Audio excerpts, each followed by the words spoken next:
નમસ્તે વિદ્યાર્થીઓ, આજે આપણે મધ્યસ્થ માટે સાપેક્ષ સરેરાશ વિચલનની ગણતરી એક અલગ જ પ્રકારના પ્રશ્નથી કરશું, જેમાં આપણે છેલ્લે મધ્યસ્થથી સરેરાશ વિચલન સૂત્ર દ્વારા શીખી ગયા.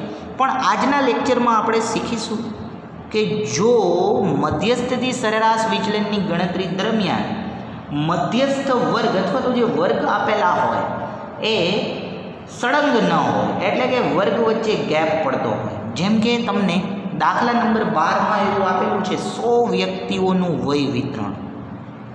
100 વ્યક્તિઓનું વય વિતરણ. હવે આ વય વિતરણ કઈ રીતે આપેલું છે એ આપણે જોઈએ.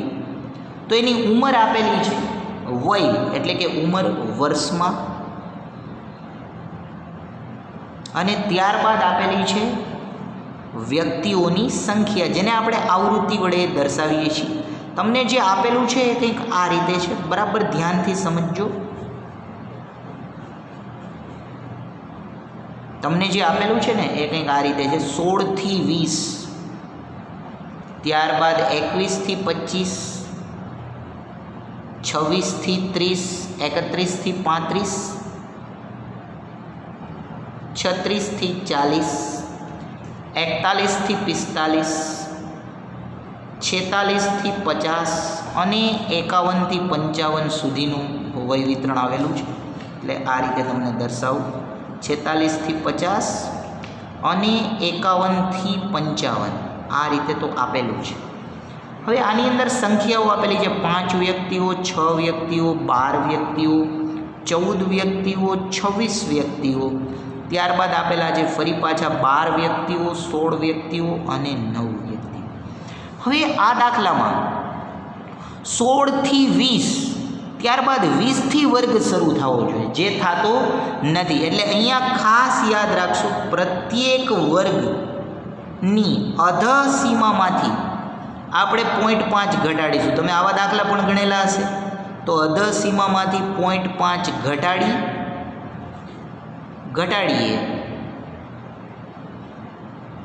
ખાલી એટલું જ નહીં, પ્રત્યેક વર્ગની ઉર્ધ્વ સીમામાં 0.5 વધારો. તો ઉર્ધ્વ સીમામાં 0.5 વધારી દઈશું.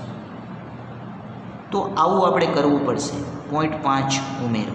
અને હવે નવી વર્ગ લંબાઈ આપણને મળશે. તો નવા વર્ગો આપણે આ બધામાંથી 0.5 ઘટાડી અને ઉર્ધ્વ સીમામાં 0.5 વધારતા જઈએ. તો હવે હું ટેબલ બનાવું છું. સૌથી પહેલાં વર્ગથી શરૂઆત કરીએ ટેબલ બનાવવાની, કેમ કે અહીંયા મધ્યસ્થ વર્ગ સૌથી અગત્યનો રોલ ભજવે, તમને ખબર છે. ચાલો, 15.5 થી 20.5 તમે સમજી ગયા હશો ને. આમાંથી 0.5 ઘટાડ્યા, આમાં 0.5 વધાર્યા. બસ હવે આ રીતે જ ચાલુ રહેશે. 20.5 થી 25.5, એવી જ રીતે હવે 25.5 થી 30.5, 30.5 થી 35.5 રહેશે.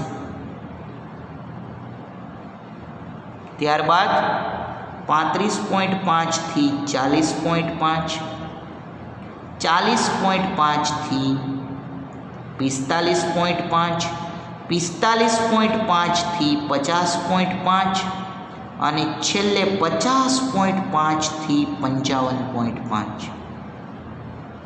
આ રીતે આપણને આપેલું છે. હવે આ દરેકની મધ્ય કિંમત આપણે નક્કી કરીશું, બરાબર છે. દરેકની મધ્ય કિંમત, જેને આપણે XI વડે દર્શાવીશું. તો મધ્ય કિંમતો નક્કી કરીએ. મધ્ય કિંમતો XI. મધ્ય કિંમતો કઈ રીતે મળે તમને ખબર છે? આ બંનેનો સરવાળો ભાગ્યા 2. એટલે આ ખરેખર 20 અને 16 એમ જ આપણે વિચારીએ તો 16 ને 20 36/2 એટલે 18 થઈ જશે. અને હવે આમાં 5 5 ઉમેરતા જઈએ તો મળતું જાય ને. 18 ને 5 23, 23 ને 5 28, 28 ને 5 33, 33 ને 5 38, 38 ને 5 43, 43 ને 5 48 અને 48 ને 5 53. આ રીતે થઈ જશે. હવે વાત આવે છે આવૃત્તિઓની, એટલે કે FIની, જે તમને રકમમાં જ આપેલી હોય: 5, 6, 12, 14, ત્યારબાદ 26, 12, 16 અને 9 આ રીતે આપેલી છે. આ બધાનો સરવાળો એ કુલ સંખ્યા એટલે કે 100 જેટલો હોય, એટલે કે આ n બરાબર 100 એ આપણે સીધું લખી શકીએ છીએ. હવે આ ગણતરીમાં જ તમારે ખાસ ધ્યાન આપવાનું છે. અહીંયા હવે જે આપણે કરવાનું છે એ મધ્યસ્થની ગણતરી છે. 100 એટલે 100 ભાગ્યા 2 50 આપણે વિચારીએ સંચય આવૃત્તિનું ખાનું બનાવી નાખીએ. ચાલો સંચય આવૃત્તિ 5, 5 ને 6 11, 11 ને 12 23 થઈ જશે. 11 વત્તા 12 હું આમ જ સરવાળો કરતો જઈશ. 23 ને 14 એ 37 થઈ જશે. 7 ને 6 13 નો તગડું વિદા પડી 1, 3 ને 1 4 ને 2 6 63 થઈ જશે. બરાબર ધ્યાનથી જોતા જજો. 37 ને 26 63, 63 ને 12 એ 75 થઈ જશે. 63 માં 12 ઉમેરો તો 75, 75 ને સીધા 16 એ 91 થઈ જાય. 75 ને 6 81 ને 10 91 અને 91 ને 9 એટલે 100, એટલે કે આપણી ગણતરી સાચી છે, એમાં કાંઈ ભૂલ નથી. તો આ રીતે સંચય આવૃત્તિનું પણ ખાનું તૈયાર. હવે તમને ખબર છે શું કરવું. 100 ભાગ્યા 2 એટલે 50મું અવલોકન એ સંચય આવૃત્તિના ખાનામાં તમારે જોવાનું છે. તો 37 કરતાં મોટું, 63 કરતાં નાનું, એટલે આ ખાનામાં જ આપણે જોઈએ. તો આપણે આ રીતે લઈશું ને n બરાબર 100 ભાગ્યા n/2 બરાબર 100 ભાગ્યા 2નું અવલોકન CFના અથવા CFને સંગત લેતા તમને મધ્યસ્થ વર્ગ મળી જશે. મધ્યસ્થ વર્ગ, ચાલો એને સંગત વિચારો. 63 ને સંગત, તો મધ્યસ્થ વર્ગ કયો થાય? 35.5 થી 45.5. આને સંગત, તો મધ્યસ્થ વર્ગ એ 35.5 થી 40.5 છે. ચાલો જેના માટે L સૌથી પહેલાં નક્કી કરીએ. તો અધઃ સીમા બિંદુ એટલે કે L બરાબર 35.5, n/2 બરાબર તો 50, 100 ભાગ્યા 2 એટલે 50, વર્ગ લંબાઈ C બરાબર 5, અથવા તો તમને અહીંયા વર્ગ લંબાઈ ખબર પડી જવી જોઈએ ને. 20.5 માંથી 15.5 બાદ કરવામાં આવે છે, એટલે વર્ગ લંબાઈ થઈ જશે 5. ત્યારબાદ સૌથી મહત્વનું એ કેપિટલ F અને સ્મોલ f છે. સૌથી પહેલાં સ્મોલ f, તો મધ્યસ્થ વર્ગની સામેની આવૃત્તિ એ સ્મોલ f હોય, તો આ થઈ જશે સ્મોલ f. એના ઉપરના વર્ગની આવૃત્તિ એટલે કે એ આવૃત્તિ છે કેપિટલ F, તો આને હું લખી નાખું કેપિટલ F. તો કેપિટલ F અને સ્મોલ f પણ મળી ગયા. તો સ્મોલ f બરાબર 26 અને કેપિટલ F બરાબર 37. તો હવે આપણને મધ્યસ્થ મળી જશે. મધ્યસ્થનું સૂત્ર છે મધ્યસ્થ M બરાબર L plus n/2 minus f છેદમાં સ્મોલ f ગુણ્યા c. તો માટે મધ્યસ્થ M બરાબર 35.5 વત્તા n/2 એટલે 50 માઇનસ કેપિટલ F એટલે 37 છેદમાં સ્મોલ f એટલે 26 અને ગુણ્યા c એટલે 5. તો આ 35.5 વત્તા આ 13/26 અને ગુણ્યા 5 એટલે કે 35.5 વત્તા આને હું લખી નાખું આ 5/3 એટલે 35.5 વત્તા 2.5. તો મને મધ્યસ્થ કેટલો મળ્યો? 35.5 માં 2.5 ઉમેરો તો 35.5 માં 0.5 36 ને 2 38 એ મધ્યસ્થ છે. તો મધ્યસ્થ મને મળે છે 38. આમ મધ્યસ્થ એ 38 છે. પરંતુ આપણે હવે આ મધ્યસ્થ પરથી જ ગણતરી કરવાની છે. હવે આપણે બાકીના બે ખાના પહેલાં કમ્પ્લીટ કરી નાખીએ. મધ્યસ્થ પરથી હવે આપણે જે મેળવશું એ છે માનાંકમાં xi માઇનસ m. તો માનાંકમાં xi માઇનસ m એ ત્યાર પછીની કોલમ છે. ચાલો આપણે આ કોલમ ભરી નાખીએ. xi માઇનસ m એટલે આ 18 -38, 18માંથી 38 જાય તો 20, 23માંથી 38 જાય તો 15 વધશે, 23માંથી 38 બાદ કરું તો 15, 28માંથી 38 જાય તો 10, 33માંથી 38 જાય તો 5, જ્યારે 38માંથી 38 જાય તો 0, 43માંથી 38 જાય તો 5, અહીંયા 10 અને અહીંયા પાછા 15 વધશે. આ પ્રકારના મળે છે. હવે આપણે આવૃત્તિનો તેની સાથે ગુણાકાર FI ગુણ્યા માનાંકમાં XI માઇનસ M ને દર્શાવીએ. FI એટલે આવૃત્તિ છે જેને આની સાથે ગુણો તો 20 ગુણ્યા 5 એટલે 100. જોતા જઈએ આપણે FIનો તેની સાથે હું ગુણાકાર કરતો જાઉં છું. બરાબર ધ્યાનથી આ ગુણાકાર જોજો. 5 ગુણ્યા 20 એટલે 100, 6 ગુણ્યા 15 એટલે 15 ગુણ્યા 6 90, 10 ગુણ્યા 12 120, 14 ગુણ્યા 5 70, 26 ગુણ્યા 0 0. બરાબર છે ને? FI ગુણ્યા XI માઇનસ M થાય છે. બરાબર ધ્યાન આપજો. 26 ગુણ્યા 0 0, 12 ગુણ્યા 5 એટલે 12 ગુણ્યા 5 60, 16 ગુણ્યા 10 160 અને 15 9 135. આ રીતે રહેશે. બરાબર છે ને? હવે આ બધાનો આપણે સરવાળો કરીએ. આ ટોટલ આપણા માટે મહત્ત્વનો છે. તો છેડે 5 રહેશે, એકમનો અંક 5. અહીંયા સાદરૂપ આપો 9 ને 2 11, 11 ને 7 18, 18 ને 6 24 ને 6 30 અને 30 ને 3 33નો તગડો વિદા પડી 3, 3 ને 1 4 ને 1 5 ને 1 6 ને 1 7 એટલે મને લાગે 735. એમ છતાંય ગણતરી એકવાર જોઈ લઈ. આ 5, 9 ને 2 11, 11 ને 7 18, 18 ને 6 24, 24 ને 6 30 ને 3 33 ના 3 વધી પડી 3, 3 ને 1 4 5 6 અને 7, 735 મળે છે. એ સિગ્મા FI માનાંકમાં XI માઇનસ M છે. તો તથા સિગ્મા FI માનાંકમાં XI માઇનસ M એ 735 છે.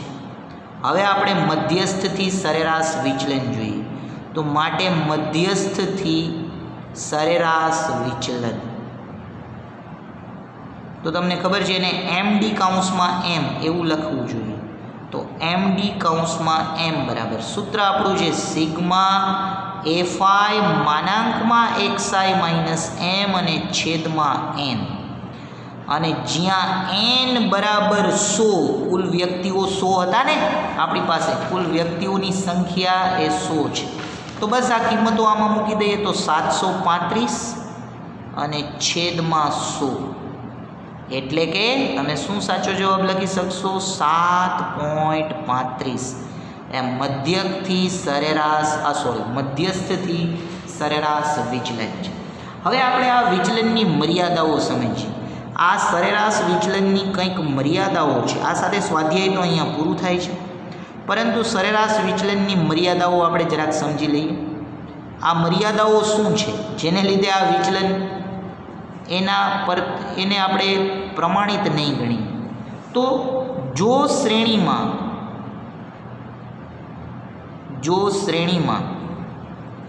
ચલનની કક્ષા ખૂબ વધારે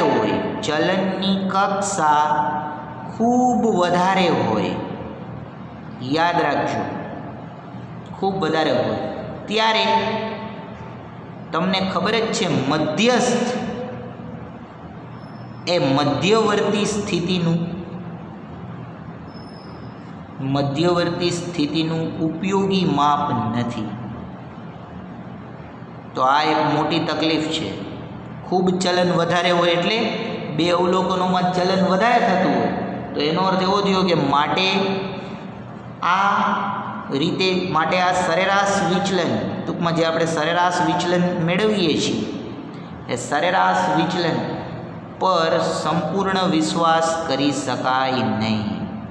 તો આ પહેલી મર્યાદા છે, સંપૂર્ણ વિશ્વાસ ન કરી શકાય. તો આ પહેલી અને મોટી મર્યાદા છે. આ ખાસ ધ્યાન રાખજો, પહેલી મર્યાદા. હા, બીજી મર્યાદા પણ વિચારીએ. બીજી મર્યાદા એ છે કે ખરેખર આપણે આ ક્રિયામાં મધ્યકથી વિચલનોનો સરવાળો ઋણ સંખ્યાથી અવગણીને લીધો છે. મધ્યકથી જે વિચલનોનો સરવાળો છે ને, એટલે કે મધ્યકથી જે વિચલન કર્યું વિચલનોનો સરવાળો. એટલે હું કઈ વાત કરું છું ખબર છે તમને? ચાલો તમને સમજાવો. આપણે આવું કર્યું ને, સિગ્મા માનાંકમાં xi માઇનસ x બાર, આની વાત છે. એ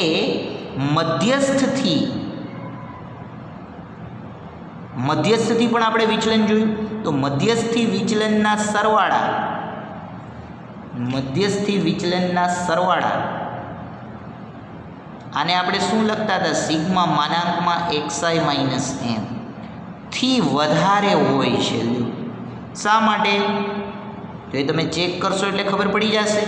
કારણ કે ઋણ સંજ્ઞાને આપણે અવગણીએ છીએ ને, એટલે ઋણ નિશાનીને અવગણી નાખીએ છીએ. માનાંક લઈએ જ ને, એનું કારણ આવું થવાનું કારણ શું છે? કારણ ઋણ નિશાની અવગણીએ છીએ.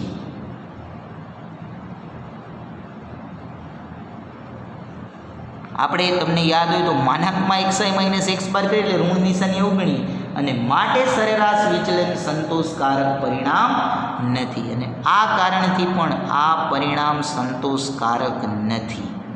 તો આ ખાસ યાદ રાખજો, આ થિયરી બાબત છે. સંતોષકારક નથી. એનો અર્થ શું થયો? એનો અર્થ એવો થયો કે આપણે આ સરેરાશ વિચલનને માત્ર નિરપેક્ષ મૂલ્યોના આધારે માપવામાં આવે છે. એટલે કે આ મૂલ્ય નિરપેક્ષ છે. એ ત્રીજી મર્યાદા છે. આ મૂલ્ય નિરપેક્ષ છે. નિરપેક્ષ છે એટલે માનાંક આધારિત. આ માનાંક આધારિત મૂલ્ય છે ને. તો આ ત્રણ મુદ્દાઓથી કહી શકાય કે ભાઈ આપણે પ્રસારના અન્ય માપની જરૂર છે. માટે આપણે પ્રસારનું અન્ય માપ નક્કી કરીશું. પ્રસારનું અન્ય માપ નક્કી કરવું પડશે. આ માપ નહીં ચાલે. આ બધા કારણોને લીધે આ માપ નહીં ચાલે. અને નવું માપ, એને જ આપણે શું કહેશું? જે પ્રમાણિત વિચલન છે, સ્ટાન્ડર્ડ ડેવિએશન જેને કહેવાય. તો અત્યાર સુધી આપણે ભણ્યા ને એ સરેરાશ વિચલન હતું. હવે આપણે જે ભણશું એ પ્રમાણિત વિચલન છે, પણ એની ચર્ચા હવે આપણે નેક્સ્ટ લેક્ચરમાં કરીશું. Thank you very much.